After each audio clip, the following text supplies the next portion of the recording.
Hey folks, Silent Techie here and welcome back to the channel. Now today I'm looking at an old GPU, hailing in from 2009, I present to you the GTX 275.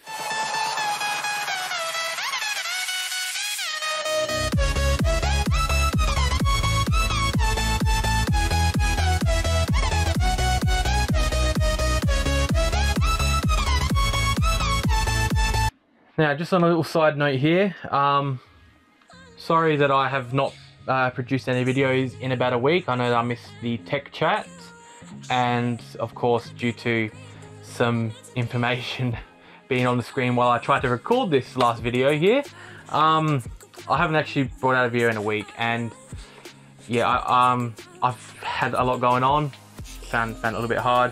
I really wanted to get the tech chat out, but time was just not on my side, and by the time that I managed to get the script done, get ready to film, it was like 2 or 3 in the morning on Monday, and I needed to just go to bed. So unfortunately that wasn't happening, but I will try to get it back on track in this coming week. So now that that's over, let's get to the actual content that you're here to see. This was the mid-range option within the 200 series lineup, and I want to see if this could be a super budget graphics card for esports and some lightweight games, maybe even some heavier games. So the 275 features a core clock of 633 megahertz and 896 megabytes of GDDR5 VRAM. Now that's quite odd considering the GTX 260 and 285 both feature 1 gig of DDR3 VRAM, so not too sure why this has 896, but have to make do. In an odd 448-bit memory bus, 240 CUDA cores, and has 3 display outputs, which includes dual DVI and even a 7-pin mini DIN S video port for that outstanding connectivity. And it launched at an MSRP of $250 US. Now I picked this up from CEX for a grand sum of $22. Yeah, prices come down quite a bit. It supports DirectX 10 and 11, although 11's a bit hit and miss.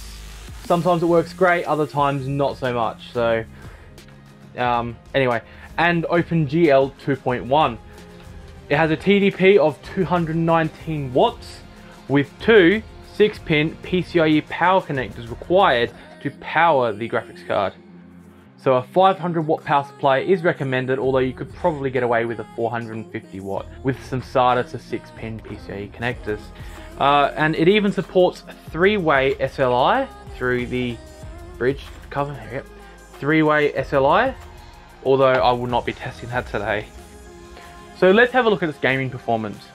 We are testing using a Ryzen 5 2400G, overclocked to 4 GHz, 16 GB of dual channel DDR4 running at 3200 MHz, and a B450 motherboard. So first up we have League of Legends, and this saw a high frame rate well beyond 60, and to be honest it was perfectly playable. With an average of 126 and minimums of 52, this makes a great game to play on this old beast. Now, if my League skills aren't up to scratch, then please feel free to let me know, and I'll probably just laugh, because why not? Honestly, I wasn't expecting much from GTA 5 considering the low amount of VRAM, and I did actually get a warning when I launched the game about how it may crash or not perform as expected, since the minimum it wants is 1 GB. However, we pushed on and lowered the settings a bit more to compensate, and so we did. So we ran at 600p. Now I know 600p is not brilliant, but just hear me out. With all the settings at the lowest it could go, and it didn't look brilliant, this managed to play it really damn well. It is shockingly playable, giving an average FPS of 80.4 and 45.6 minimums. It was actually so good that I ended up playing for roughly an hour until the game crashed. As it were, we were redlining the max available VRAM, and yeah, look, to be honest, it's better to play at 600p than, well, not at all. So next up we have Csgo at 1080p. Was for some reason just completely unplayable, despite how easy Csgo normally is to run on older graphics cards.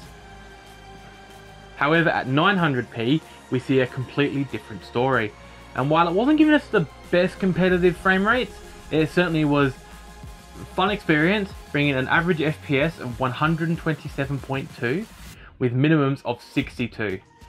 I couldn't find fault with this really, except maybe the sub 1080p resolution, but 900p is still perfectly fine. Okay, now for Fortnite.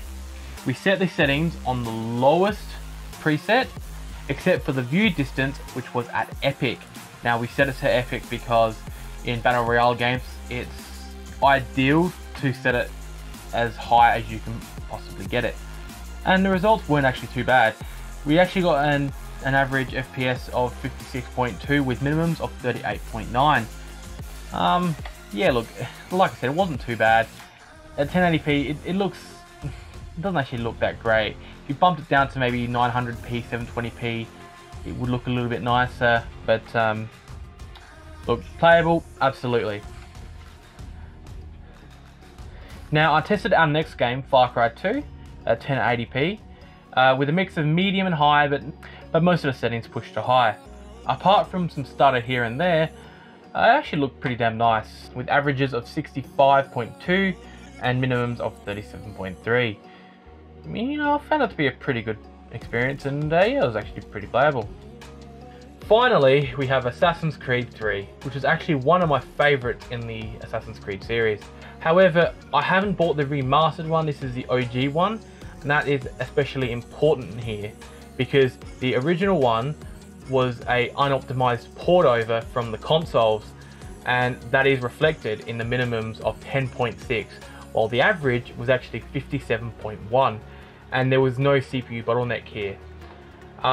There's also a few other quirks with this game. So in the options, there's no option at all to turn VSync off. You have to actually go into the INI files and make VSync off, otherwise you are limited to 60 FPS. Now clearly this can't go above 60 FPS at the lowest preset.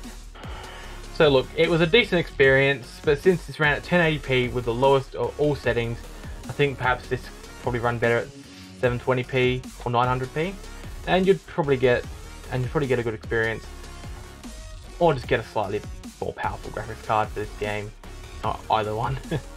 Now for this video, I planned on doing a stock clocks and a overclocked clocks to compare, you know, its overclocking potential.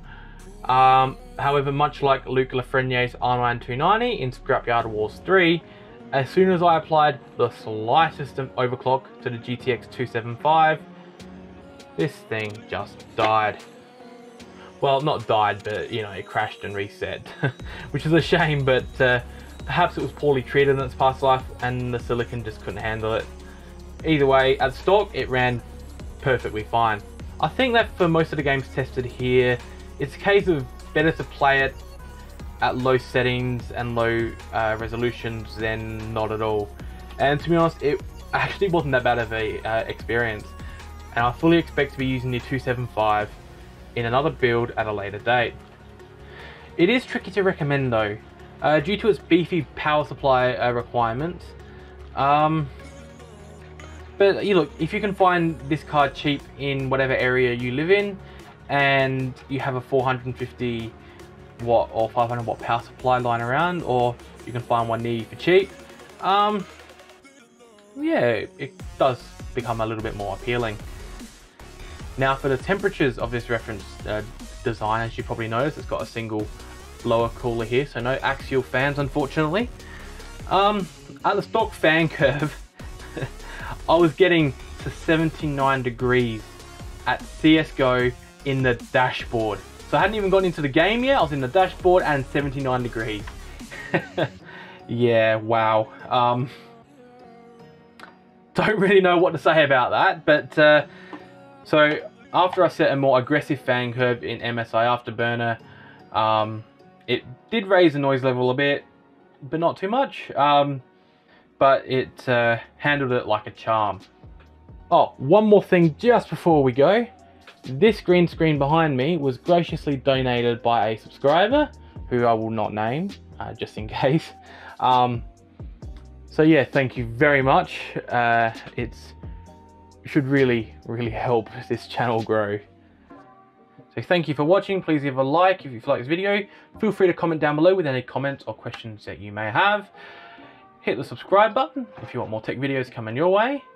And I'll catch you in the next one.